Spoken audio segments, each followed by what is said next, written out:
we have Subhashish Barik with us.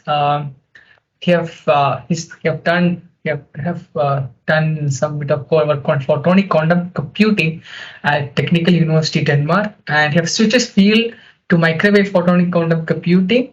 Both of them are, as you know, different quantum computing system for. I think now.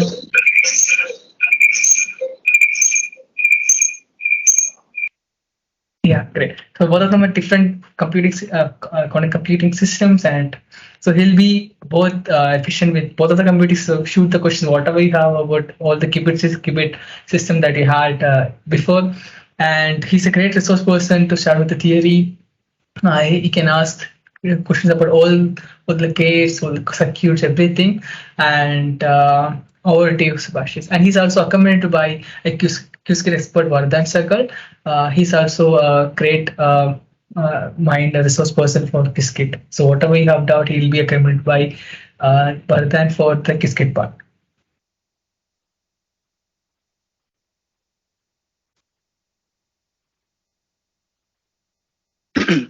I hope I'm clearly audible now. Yeah, you are. And also my iPad screen is shared, so that's Yeah, really good. it is. Yeah. Great. So I'll just let people look at the screen for half a minute so that they get an idea of what I'm going to speak about. So you have three, four pictures here, right? Like you have a gate, and then you have a socket, and then you have this famous H, okay? And that H is basically the signature of quantum. It's called the Planck's quantum constant. So we have quantum gates and quantum sockets. So basically, it's quantum gates make quantum sockets, but then the quantum sockets look slightly different. No, not slightly. I mean, it's really different from usual electrical sockets. And quantum sockets are mostly made of quantum gates so far, and then some measurements. Measurements are, again, you can consider them as special kind of gates. But how future quantum circuits are going to be in terms of electronics and readouts, there's still a lot of research going on it. So I cannot say that this is going to be the exact quantum circuit even 20 years after. I mean, a lot of things may evolve. All right. So let's go to today's lecture now. Where's my OneNote? Okay. And I think I'm still audible clearly. I'll just make myself. Why my microphone is not off on here?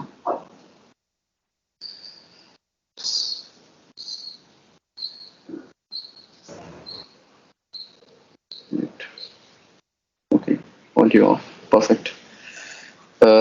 Great. So, are we waiting for anybody else, or we can just get started now? Yeah, please start. Sure.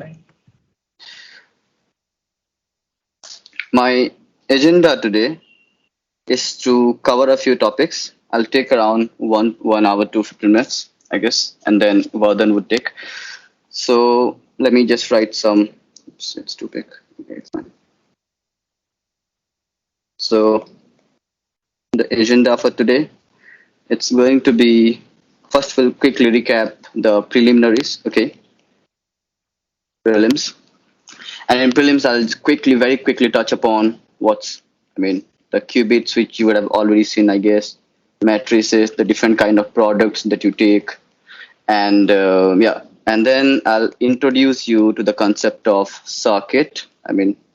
How they're different from classical circuits. And then we'll look at single qubit gates. I'm scribbling because I have quite a few things to cover, and I want to use the time as wisely as possible. So forgive me for my handwriting. And then we have the qubit gates. And then an important aspect, I'll tell you how to analyze quantum circuits. Okay, analysis of quantum circuits, which is important, and that will help you to prove if two definite quantum circuits are equal. So it's basically called circuit equivalence.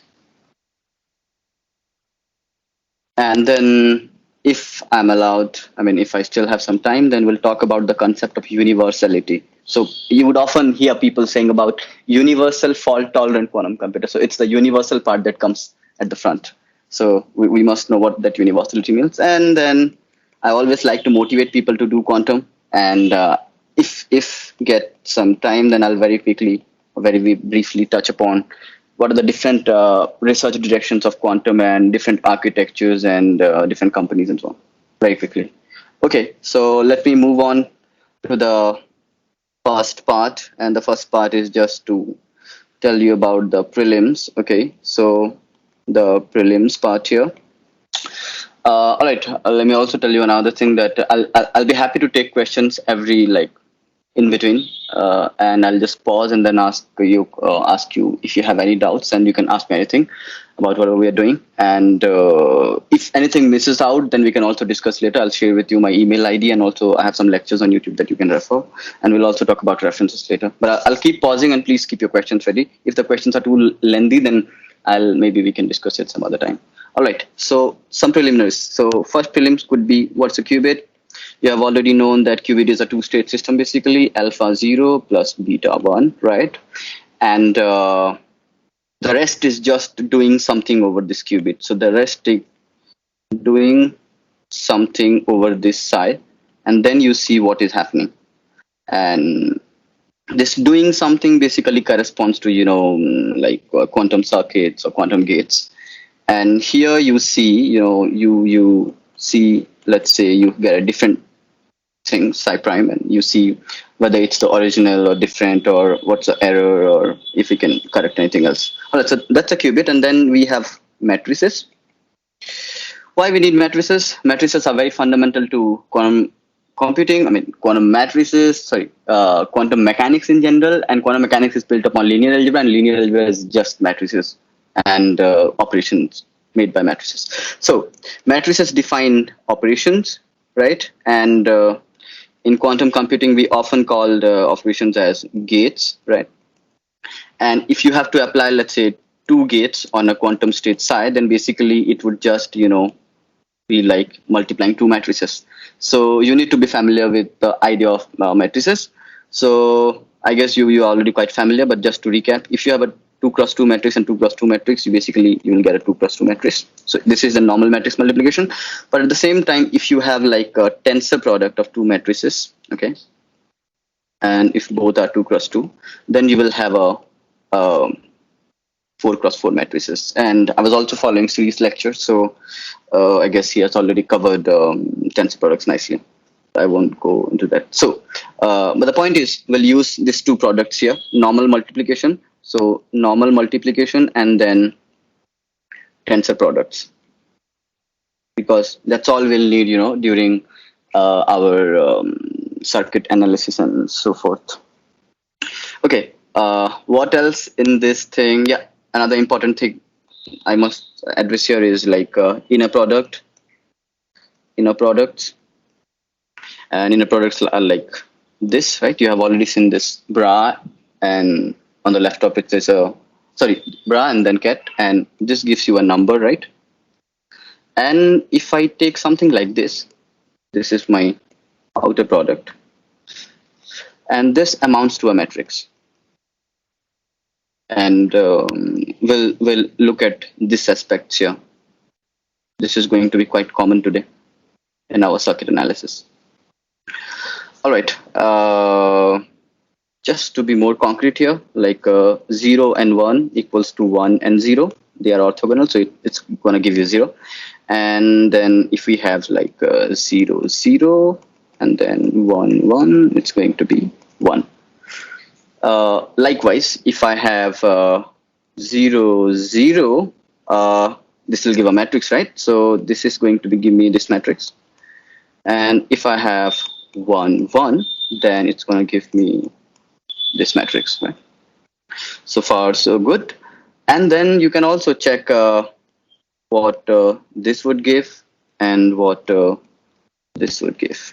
So since we are going to touch upon quite some basic stuff, and there's a bit of maths here, I would leave many things to you as exercises, but I'll give you the give you the concept how to do those exercises. If you do those exercises, that would be really beneficial. So the first exercise could be this, where you check what is this and this, and then what I'm telling you, just try to add this four things. So let's say this is P0, this is P1, and let's say this is P01, and then let's say this is P10. Just try to add this four and tell me what is the summation of this space. I mean, don't tell me, just keep it for yourself. All right. So I think that's the amount of preliminaries we need for gates and circuit analysis.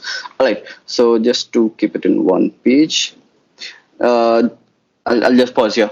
Do anybody have any question? Does anybody have any question so far? No. That's great. We can then move forward. All right. So now the stage is set to move to quantum circuits. So let me introduce you to quantum circuit. Introduce to quantum circuits. If you're not able to write anything, it's completely fine. I'm writing here and I'll just convert it to PDF. But I just hope that you will be able to recognize my handwriting by the end of it. But you can also ask me anytime. Never mind. So how do I introduce you to quantum circuits? The only way I can think of is the following. Life is all about, this box here. We start with some initial state. Okay, so there would be an input and then something happens to us. There would be a process. And then we change. So output. So we can sum up life like this. I think in general. So it's about evolving, right? Things change with time. And you can usually sum it up to, something is going through a process and becoming something else. Likewise, this quantum mechanics or quantum computing is no different. In quantum mechanics, you often say you have a quantum state psi and it goes through this unitary evolution. I'm pretty sure you have seen this unitary evolution U, and then something happens to this psi, right? So we are interested in this part, U. And like I already mentioned very briefly in the beginning, this thing here in quantum computing is basically called the bunch of, switch to this. Yeah, so this thing is going to be our quantum circuit. So this would be something like, there would be like wires. We often call them, these wires, qubit lines. Okay, because this would basically represent, let's say, time. Okay. So let's say you start with one qubit here, which is in, let's say, 0 state, and then you have another qubit 1 state, or let's say you have another qubit again 0, and then say here you have another qubit which is at 1 state, let's say. So this is a qubit line. This is also a qubit line. This is also a qubit line. So these are like qubit lines. Okay, so this is a terminology that you may know. People usually, this is not a very common term to use, but in very classic textbook, you can find this name, qubit lines. Then what a circuit has.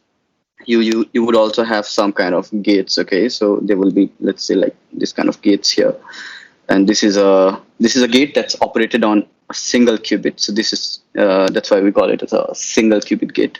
You can also have a 2 qubit gate like this, and then we can also have maybe you can always design like 4 qubit gates and then 2 qubit gates, and so basically your circuits, this box here, well, let me choose a different color. This box here would basically be equivalent to this thing here. Okay, and whatever you do would be confined to 3 stages here. You can divide things into 3 stages, and those 3 stages could be the following. So you prepare your initial state. Okay, so initialization. So we start with some qubits, and then it matters how good the qubits are which we are starting with, and then we have this whole bunch of circuit or gates, and so they basically do operations. Okay, and then at the end we have some results, right, with some measurements. So we have results, And then after getting this measurement results, we again go for error correction, or error correction and how to interpret that, decoding and coding, everything. So it's comprising of three phases, and then we go to the most important part, operation. And we just believe here that we already have good qubits with us. Okay, so now let's get into this operation parts. And this operations are otherwise gates. Okay, so I think you have already seen some gates, and you might not have realized that they are gates. For example, let's say I take this matrix, okay, 0 1 1 0 0 1 1 0, and operate it on this matrix. Okay, what happens? You can quickly see that what this would do. This would just change this to 0 1. Okay, if you are a very beginner who's doing matrix, who is dealing with matrices, or if you are someone who's just doing it after a long time, you would have to multiply it like the usual matrix multiplication, this thing and then this two and then this two, okay, and then write this. But let me tell you a trick, and this trick is one of the most important trick, I think. So most important trick for quantum gates. Okay, I really love this trick, and that's the following.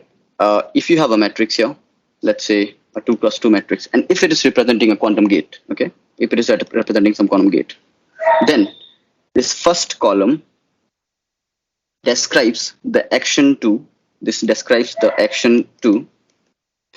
a zero state, okay, and this second column describes the action to one state. So this zero state is again nothing but 1 0, and this one state is nothing but 0 1. Looks like my dog is unhappy because I'm not including him in the session. I hope it's fine. So this 0 is 1 0 and this 1 is 0 1. I guess you have already seen this. Now, what do I mean by action to 0 and action to 1 here? What I mean is the following. For example, here in this previous example, when I did like this 0 1 1 0, and then we acted it on 1 0, right? So let's spend one moment here. See to it that this is nothing but here. This is your 0 state, okay, and the result we got is 0 1, right, which is nothing but a 1 state. So 1 state. Now, if you look at this column carefully, this column is exactly the outcome, right? So this column is exactly the outcome. That's why I say this column is basically the outcome when this matrix would act on 0, and accordingly this column would be the outcome when this matrix acts upon 0. And just to prove, sorry, when this matrix acts upon 1, and just to prove that, I'll just do this 1 0, and now let's operate on this. So this is state 1, right? This is state 1 here, and the result is this. Okay, and you can identify directly that this is same as this. Okay, so this is quite important because we'll be looking at different gates, and I want you to understand how to cook those gates. Okay, so just to summarize what we learned here. Sir, does this even apply for 3 cross 3 matrices or 4 cross 4, something like that? Exactly. I was just getting to that question. That's indeed the case. So we see that a 2 cross 2 acts on a single qubit. Okay, because you can act a 2 cross 2 matrix on a 2 cross 1 matrix, and then you would get a 2 cross 1 matrix, right? Suppose you have a 2 qubit system. Okay, if you have a 2 qubit system, then it would be a vector of 4 cross 1. For example, 1 0 0 0. This is the 2 qubit state 0 0. Okay, I'm not sure if you covered this already, but I'll just quickly recap here. So if you have 2 qubits, then you have 4 basis states. Okay, so basically, like you have already seen, right? If you have a single single quantum bit, then you have two states, 0 and 1. If you have two quantum bits, then you are going to have 0 0 0 1 1 0 and 1 1. Okay, so this would be then 0 1 0 0, and this would be then 0 0 1 0, and this would be 0 0 0 1. Now, if you want to come up with matrices which would act upon this, 4 cross 1 vectors, then you better come up with what? 4 cross 4 matrix, right? So again, now this guy would have, like I mentioned before, 4 columns here, 1 2 3 4, and then this column would describe the action on this, and similarly this column would describe the action on this column would describe the action on this, and this column would describe the action on this. I hope this concept is now clear to everybody. If anybody has any question on this, please ask me now.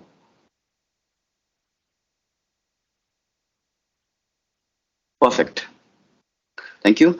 We'll come back to this concept once more, okay, when we discuss 2-qubit gates. All right. So let me now go to single qubit gates directly.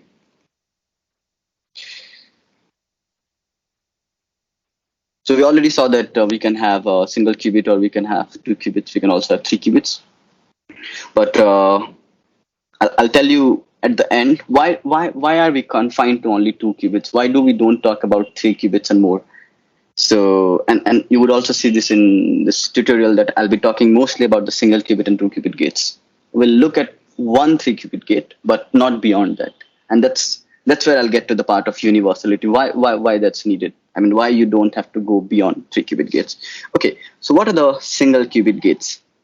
So there are quite a bunch of single qubit gates. Just to put it in one line, they are going to be your X, Y, Z, Hadamard, T, and S. Okay, and now we'll try to look at them. I mean, how they look in terms of matrices. They are matrices that you already know, right?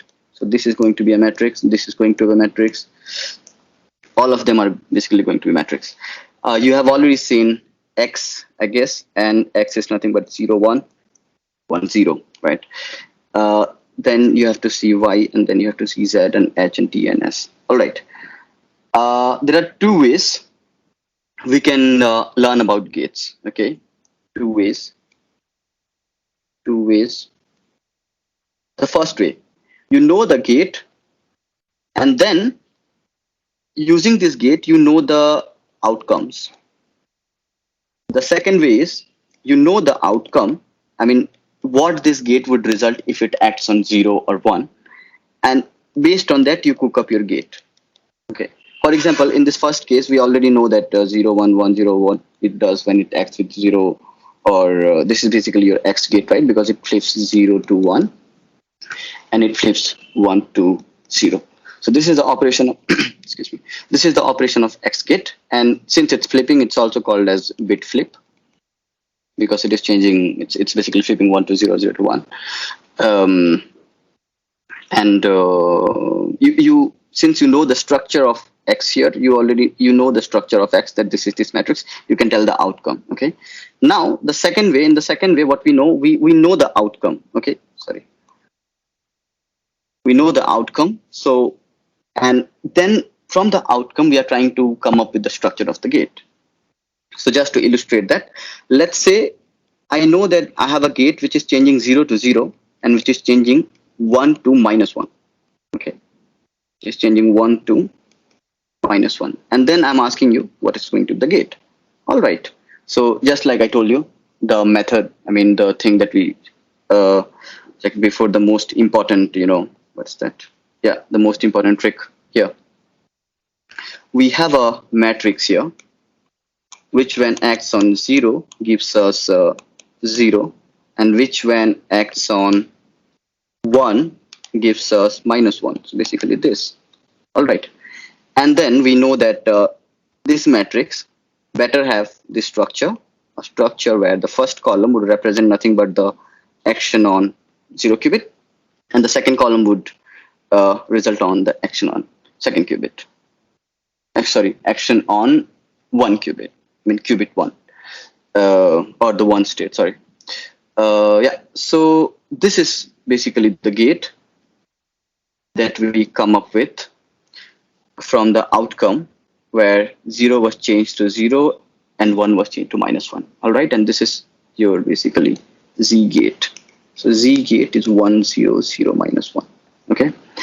Likewise, you can cook up any single qubit gate or multi-qubit gates if you already know what outcomes it's going to give you when it acts on the basis state, when it acts on 0 and 1, right? Okay, but just for the sake of completion, I'm going to write you all the gates once more here. So X is 0 1 1 0, Y is going to be 0 minus I 0, and Z is going to be 1 0 minus 1 0, and then we have a T gate which is 1 0 0 e to the power I pi by 4, and then we have a S gate which is 1 0 0 e power I pi by 2, and then the most important gate of quantum computing, that's called the Hadamard gate, 1 by root 2 1 1 1 minus 1. We'll see later why this Hadamard is so powerful and why I am overemphasizing on it. All right, so now let's look here. If you know the gate already, you can know the outcomes, because following the same formula that we discovered before, that if T gate is operated on 0, it's going to give me this column, right? So it's going to give me 1 0, which is nothing but again 0. But then if this T gate operates on 1, it's going to give me this vector, right? This vector. So this is going to be ei pi by 4, which I can write as ei pi over 4, and then 0 1, which is basically ei pi over 4 1. So all I'm telling you is, if you apply this thing, so T gate to 0 state, it would give me 0. But if I apply 1 to, if I apply T to state 1, then it would give me e power I pi by 4 1. Or otherwise, I can say, if I apply T gate to a state which looks like alpha times 0 plus beta times 1, where alpha and beta are just any random complex number, then it's going to give me alpha times 0 plus T would then, so first T would operate here and then T would operate here. So then this would be just beta times T applied on 1 would give me e to the power I pi by 4. Okay, so this is basically the action of T gate. And likewise, you can calculate the action of all these gates on the 0 and 1 state. So I'll just write an exercise for you here. Try this. All single qubit gates,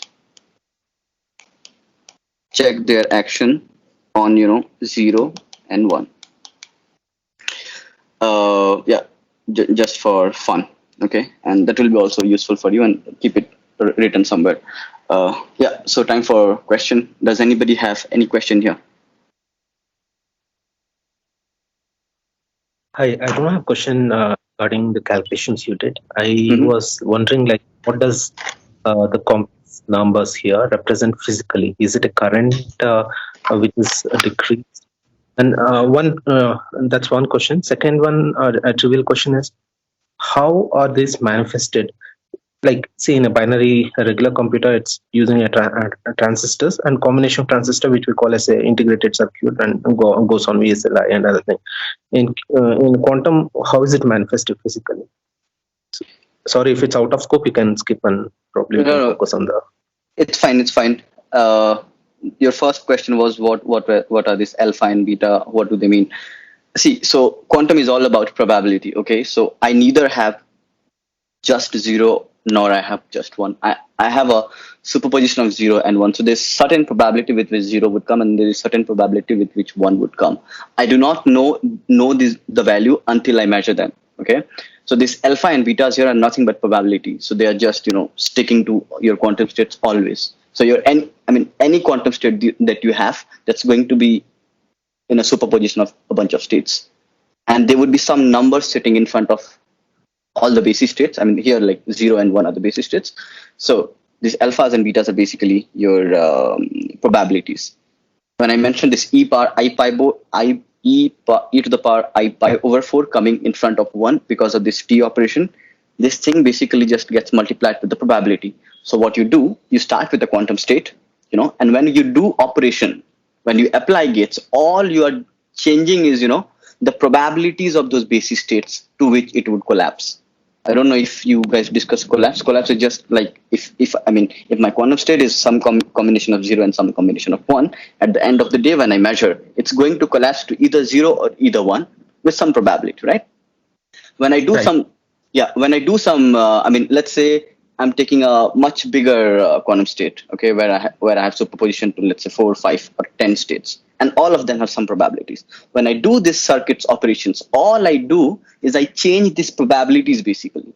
Okay, so it's more of a sampling here, and based on how good of control we have to change, those probabilities, what we can do, we can concentrate more probability to one particular state, okay, which we can take later as a result.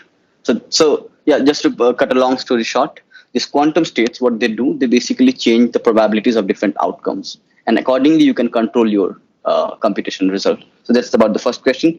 The second question is about how physically you get this thing. I'll touch upon that later.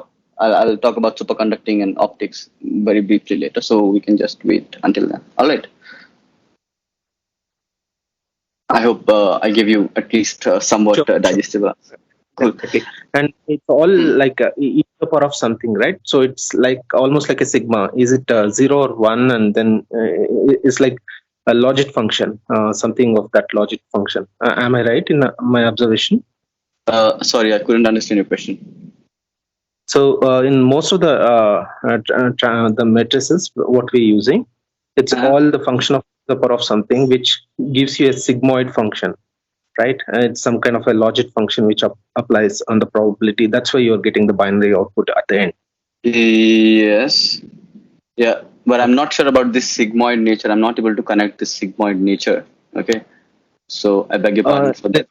Logistic regression, we have that sigmoid function which we apply, which kind of converts the linear thing into a binary. Either you go flip a bit to, there's a threshold.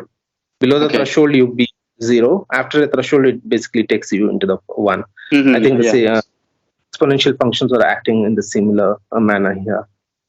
And that's my observation. Maybe, sorry. Yeah, it's fine. I'll just maybe try to connect this thing to the physical aspect later when I talk about superconducting qubits and optics very briefly. Okay. All right. So we discussed about single qubit gates, right?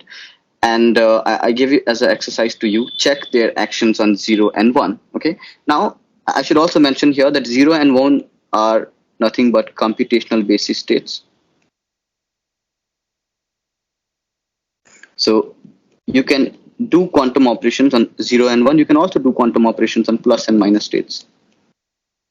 I'm not sure if you have already seen them, so I'll just write them here. Plus state is basically nothing but the combination of 0 and 1, and minus state is nothing but the combination of 0 and 1 again. Oops. 0 and 1 again, but with a minus sign here. And you can write 0 as, combination of minus plus minus. Okay.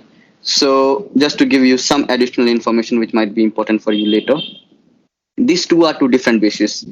I think you have already learned about basis. So this 0, 1, this is called computational basis. C basis I already told you, and this is called Hadamard basis. Hadamard basis or diagonal basis. Diagonal because of the reason that it's a combination of 0 and 1, so it's somewhere in the middle of, if it's 0 and it's 1, it's somewhere in the middle. That's why it's a diagonal. Okay. And which basis you are choosing is kind of important. Maybe not for our analysis, but just to give you a complete knowledge on the aspects of circuits, that you can evaluate the outcomes of circuits on different bases. All right. Let's just see something interesting here. If I apply x to 0, what I get is 1. If I apply x to 1, what I get is 0. Likewise, if I apply z to plus, what I get is minus. If I apply z to minus, what I get is plus. And this is something that I would leave you to check, because these are trivial, these are trivial calculations, and I won't use my time to do trivial calculation. I would rather, show you something more interesting. And just for the sake of completion, what you can do, you can take this Z matrix and then you can write this plus state. Plus state is nothing but 1, 1, 1, and then you can see what is the outcome going to be. Okay. And likewise here you can do 1 minus 1 and see what's this outcome going to be. And you can check this result. So see that here the state is not changing, right? Sorry. I'm just telling you that Z gate here, Z gate acts as the bit flip, right? It's changing plus to minus and minus to plus. And here X gate is acting as the bit flip, right? So that's where you basically get an idea of things matter. The basis matters. Different gates might act differently in different bases. Okay. Usually we talk about computational basis 0 and 1. And just to make it more complete, I will write it here. X plus is going to be plus and X minus is going to be minus, and Z0 is going to be 0 and Z1 is going to be minus 1. Yeah. So as an exercise, again, I would suggest you to check the actions of all gates on not only this computational basis, but also on Hadamard basis, and get an idea of how they behave differently in different bases. And also note that here, for example, here particularly, there's a minus sign here. Okay. Plus and minus are basically the eigenstates, right? Eigenstate of X. And likewise, 0 and 1 are the eigenstates or eigenvectors, eigenstates of Z. Okay. And you have all the other matrices like Y and T and S and all. So I'll suggest you to find out the eigenstates, and so it's again an exercise, but it would really help you. Find out the eigenstates and eigenvectors. Sorry, eigenstates and eigenvectors are the same. Eigenstates and eigenvalues, basically. Eigenstates and eigenvalues of all single qubit gates. The reason I'm encouraging you for the following, the reason I'm encouraging you to do this is the following. If I know the eigenstates and the eigenvalues, from that also I can write a quantum gate. Okay. For example, I know that the two eigenstates of X are plus, because it's here the eigenvalue is 1, and for minus the eigenvalue is 1. I hope you are comfortable with eigenvectors and eigenvalues. If not, then please recap that first. And I guess this lecture is getting recorded, so you can again rewatch this. So there is a very nice mathematical theorem which is known as spectral decomposition theorem.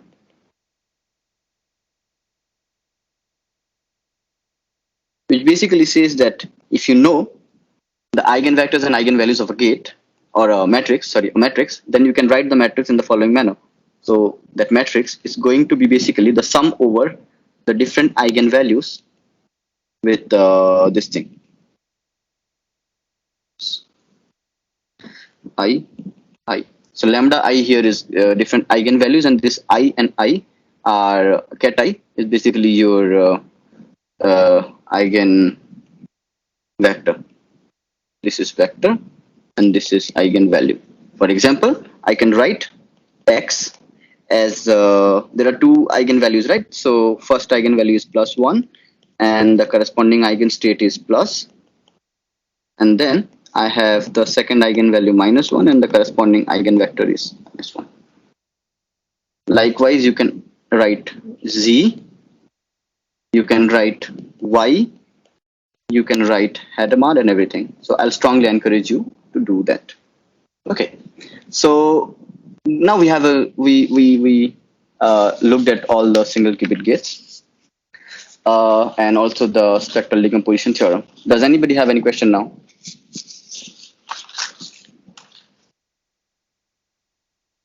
So I believe everybody is able to at least understand something here, right? I'm happy. Okay, some important transformations then, okay? So the next part will take some important transformations. So if you want to, okay, so I'm not sure if you have already looked at quantum transformations, but one way to transform a state is you look at the density matrix, okay, and then you want to see how this U is going to change this density matrix. So this density matrix is nothing but if you have a state psi, then its density matrix would be psi psi. I mean, in the most superficial way, but in an understandable fashion. And we often write it as a rho. So if I want to know how a quantum state is changing because of this operation U, then I can either write this, okay? I can either write this, or I can write this U rho U dagger. So these two are same, okay? Yeah. Similarly, if you want to know how one quantum operator changes another, then what we do, we'll look at the quantum operator that is changing. So for example, here we want to see how X would be changed by H. So I mean, let's just do this, okay? So this would be basically head mod and then X and then head mod. So this is again nothing but three matrices, right? And you can compute with the outcome easily. But just to simplify the story here, I'm telling you that H is nothing but H dagger is nothing but H, okay, because they are Hermitian. So H is H dagger, X is X dagger, okay. So this is equivalently H, X, H, okay. And then we can do this 1, 1, 1, minus 1, 1 by root 2, and then X is 0, 1, 1, 0, and then we have another 1, 1, 1, minus 1. And then if you do this, just take my words for granted for the time being. You can do the computation later. It's going to be nothing but your 1, 0, 0 minus 1, which is nothing but your Z. Okay, so all I'm telling you is this is going to be Z. Okay, and I mean this is same as this. Okay, similarly, you have whole bunch of other transformations. For example, if you do the same thing, then you would get this. The interesting part is here X is changed to Z, and here Z is changed to X. So this head mod operation, what it does, it changes Z to X and X to Z. So if you say that X is one basis and Z is other basis, for example, we already discussed that the basis of Z is 0, 1, because that's the eigenstates, right, of 0. And the basis of X is plus minus. Then, and it's called, let's say, computational basis here, computational basis, and here it's say, let's say, head mod basis or diagonal basis. So head mod operator basically takes you from computational basis to head mod basis and head mod basis to computational basis. And that's why it's synonymous to, Fourier transform. So this is, you can call this kind of a quantum Fourier operation.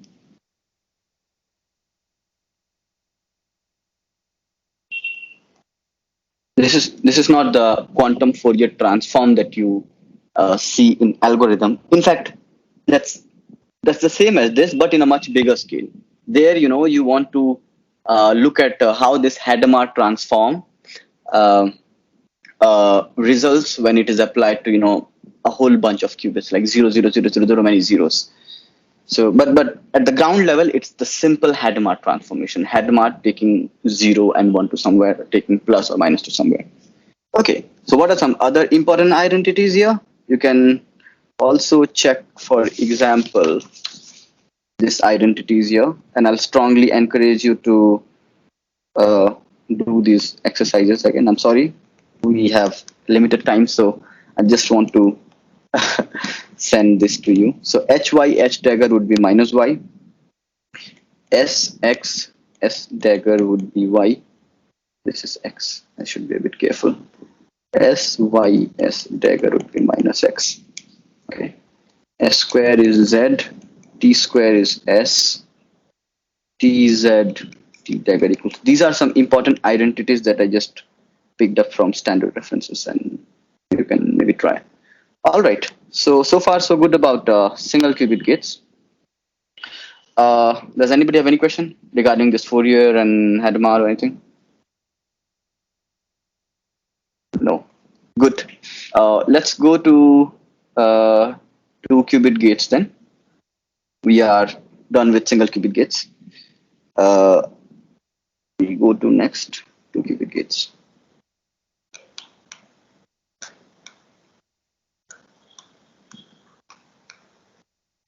I hope you already remember how we started with single qubit gates. So there was two methodology, right?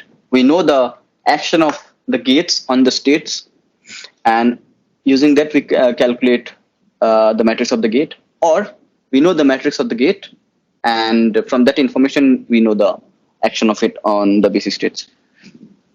So we can follow the same approach here as well, but most importantly, just quickly recognize that my basis states now are going to be 0, 0, 0, 1, 1, 0, 1, 1, because it's 2 qubit now, and this is going to be 1, 0, 0, 0, 0, 1, 0, 0, then 0, 0, 1, 0, and 0, 0, 0, 1. Okay. So the matrix that would act upon this 4 cross 1, and which should again result in a 4 cross 1, should be basically 4 cross 4, because the output is this. The output would be this 4 cross 1 matrix, right? 4 cross 1.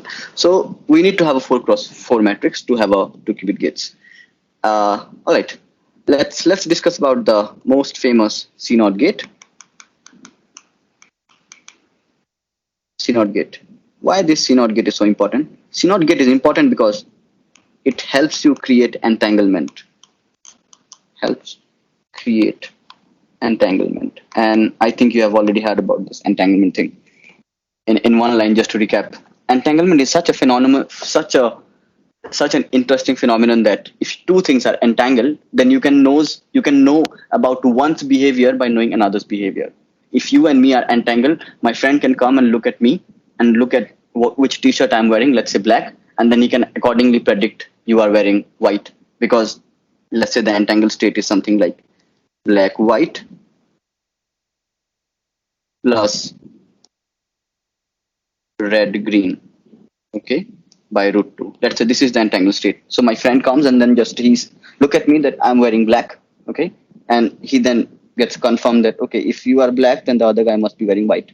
So the other guy, whoever is entangled with me would be wearing white t-shirt. So that's the power of entanglement. I mean, just by looking at one part of it, you know about the other part as well. Okay, that's the power of entanglement, and we exploit it heavily in quantum. Quantum is quantum because it has two phenomena, right? Superposition and entanglement. And CNOT gate helps you create quantum entanglement. We'll look at that quickly a little later. Well, I'm running quite slow, I guess. Anyway, so CNOT gate. So this gate, what it does, it does the following operation. It takes 0, 0 to 0, 0, 1, 0 to 1, 1, 0, 1 to 0, 1, and 1, 1 to 1, 0. Okay. So if you see carefully, what it does is whenever the first qubit is in state 1, it flips the second qubit. Okay. So in these two stages, it makes a difference, right? Whenever the first qubit is 1, the second qubit gets flipped.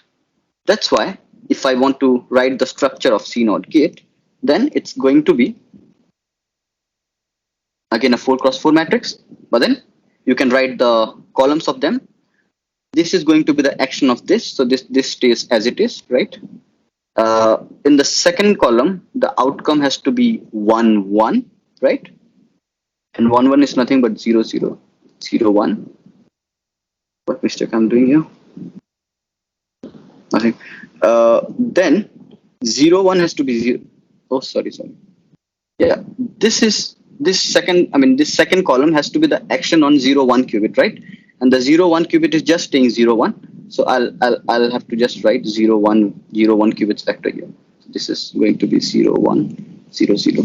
Next, here we'll look at the action on third qubit. The action on third qubit is, so the third qubit is what? This is the third qubit.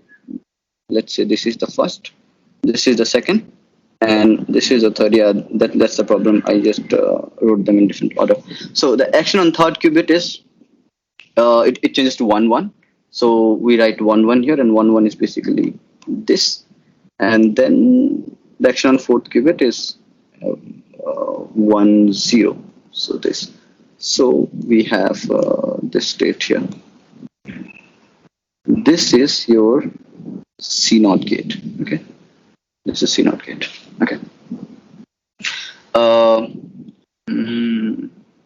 right. Likewise, we have another gate which is called CZ gate, and the action of CZ gate is the following. It acts on the basic states again, but it operates the Z gate on the second qubit when the first qubit is 1. That means in this case, in these two cases, where the first qubit is 1, it's going to apply Z gate to the second qubit. Okay, so it's going to apply Z gate so to the second qubit. So if to the second qubit you apply the Z gate, then it stays 0. And here, if you apply Z gate to the second qubit, it basically becomes -1, and nothing happens to this. Okay, and accordingly, you can fill up, this table, right? And I'm sure you can do this. Okay. All right. So that's your CZ gate and C0 gate. Needless to say that C0 gate is nothing but CX gate, because it's flipping the second qubit when the first qubit is 1. And you can write it in the following form. So this is basically the control symbol, and then you have a NOT. This is the NOT operation. So this is C0, and here the CZ operation is operated this way. And for the single qubit gate, you just write something like this. I forgot to mention. If it's Adamant gate H, if it's X gate X, and so on and so forth. Okay. All right. Come on. Yeah. Okay. Why am I not able to minimize? It's fine. All right. Next, let's go to circuit analysis. Circuit analysis. But before that, maybe just half a minute pause. Does anybody have any question now?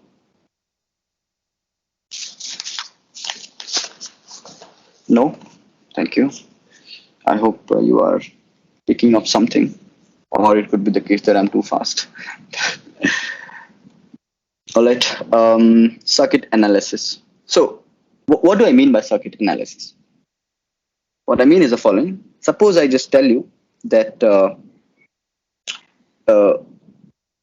if I do something like this, I have a C0 and I have a Hadamard and I have a Hadamard, then it's going to be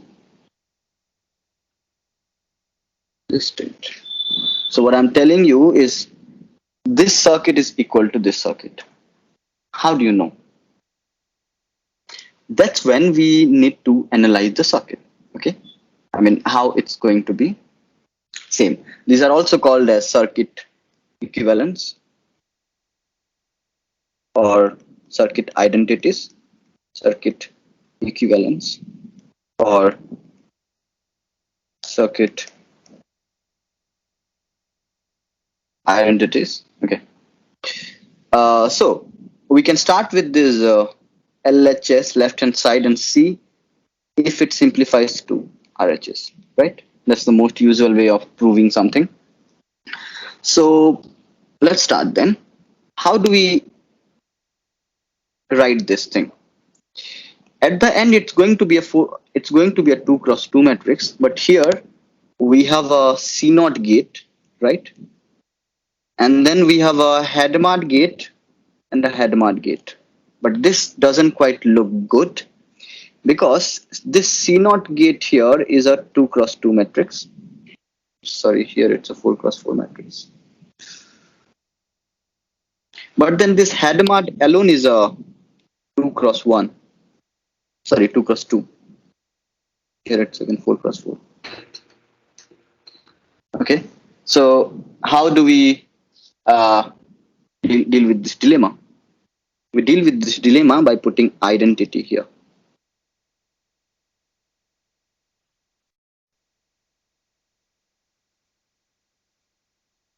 Okay, so we put here identity because of the following reason. If you look at here, in the same timestamp, okay, what do I mean by timestamp? I mean, in this occasion, only H is applied to the second qubit and nothing is applied here.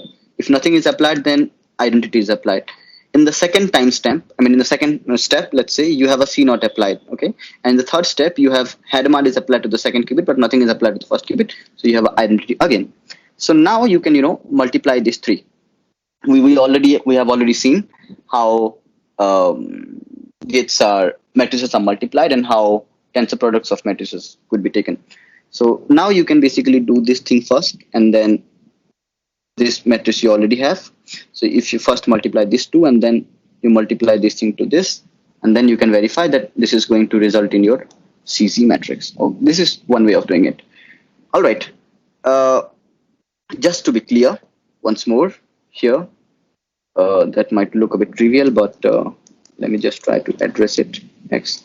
If you have a state like this, and let's say then I have a C0 here, okay, I'll write this as the following. So the first thing that's applied to psi is H, and then what is applied is a X because time is flowing this way, right? So X, and then what is applied is C0 from 1 to 2, okay? So when you are writing, just write it accordingly. But for this circuit, I mean, if it's a 2-qubit state, the way I should write it is, first I apply Hadamard times an identity, and in the second step, what I apply a X gate and identity to the second qubit, and then I applied a C0 from 1 to 2, okay? And see, the C0 could be from 1 to 2, the C0 could also be from 2 to 1, okay? And I'll encourage you to check this, that if it is a C0 from 1 to 2, then you can write this like this.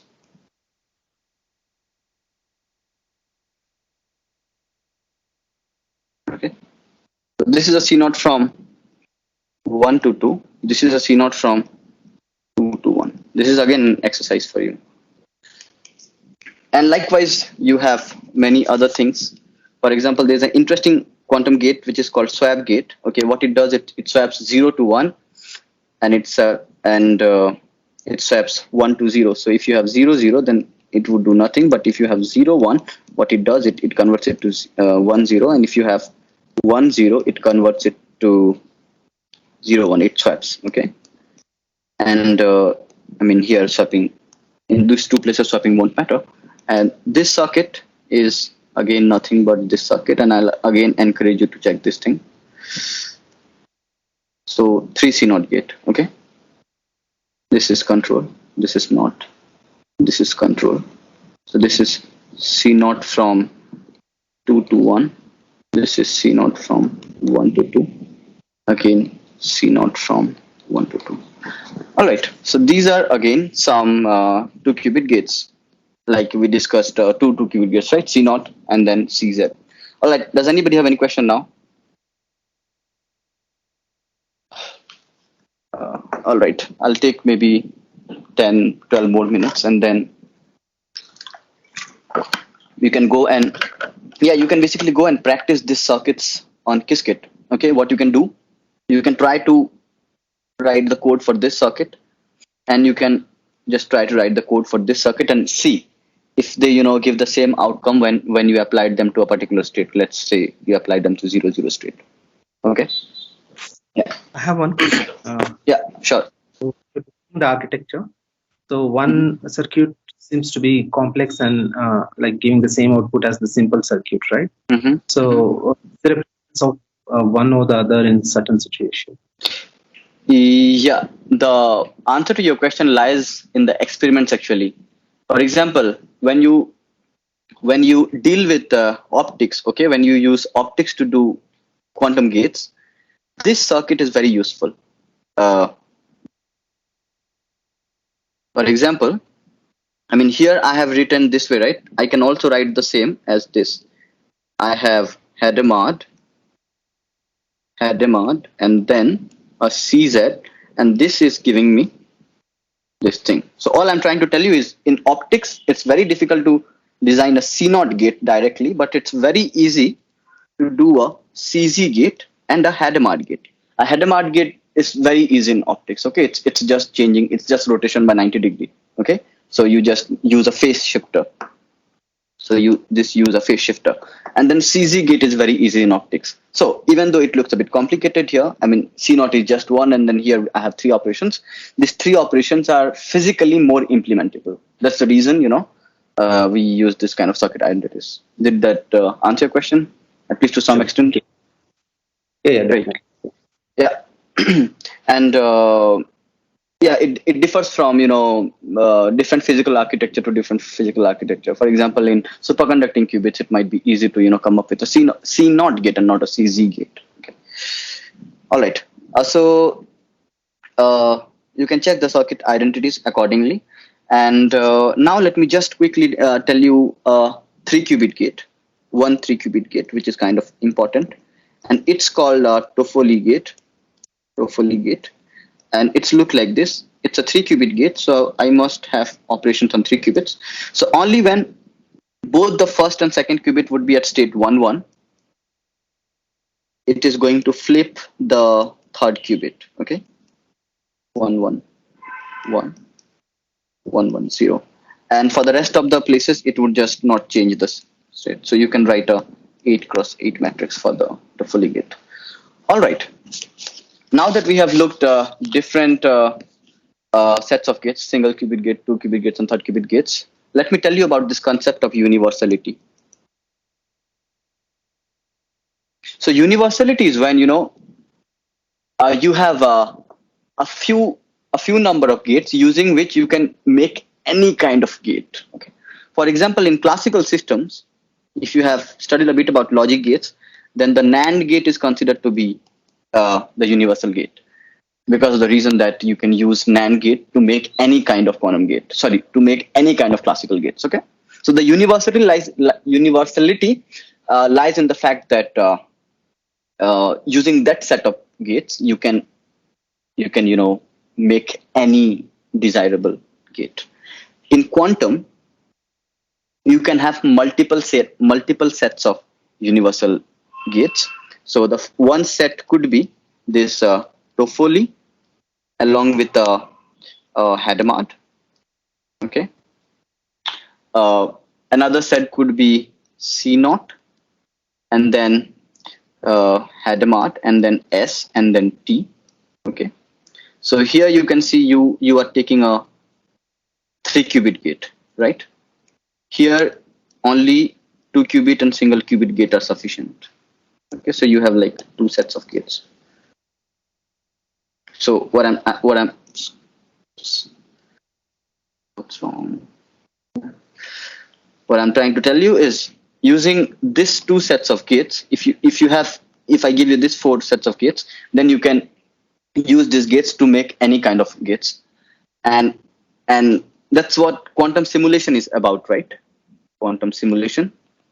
What you do in quantum simulation, you want to simulate a big kind of operation, like say a big U. Let's say this is like some 1000 cross 1000. Let's say. Okay. So when this is applied to a system, it's doing some physical change. Okay. Now we don't have a 1000 cross 1000 gate as such. What we do, we decompose it into many small gates. Okay. And if I give you these 4 gates here, then you can basically make any kind of U gate any kind of unitary transformation to simulate any kind of physical process. All right. So that's about universality. But then there is something interesting here. There is something called this Man Nil Theorem, which says the following. Let's say you have some gates, and using that gates you can do some quantum computation. But then the same can be done in a classical computer as well. Okay. So there you don't have a quantum advantage. So you better have those kind of gates which are otherwise not implementable in classical computer. Okay. So for example, here in this set, let's say C0 H S. If I only take this, then this set is called as often Clifford set of gates, Clifford gates. Whatever I can still use them to make any sets of quantum operations, any set of quantum gates, but they can be, simulated in classical computer as well. In order to add some quantum advantage, we need to have an additional gate like this C0, H, S, and T. Okay, so this is the non-Clifford set. So in order to have some quantum advantage, you must have a non-Clifford set of universal gates. Okay, so that's what Man Nil Theorem, and this is basically an hint towards quantum supremacy. That in order to have a quantum supremacy, you must have all those gates, whose combination can generate circuits that cannot be simulated by cannot be simulated by classical computers, the best of classical computers. So does anybody have any question on this thing?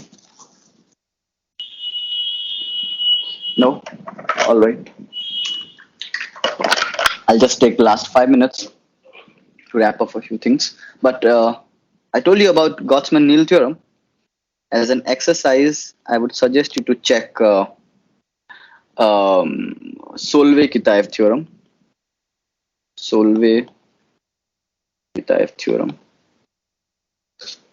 Okay. This theorem basically tells you how many gates are sufficient for a kind of particular computation, or how many, how much time it would be. So yeah, let me just write it. So how many gates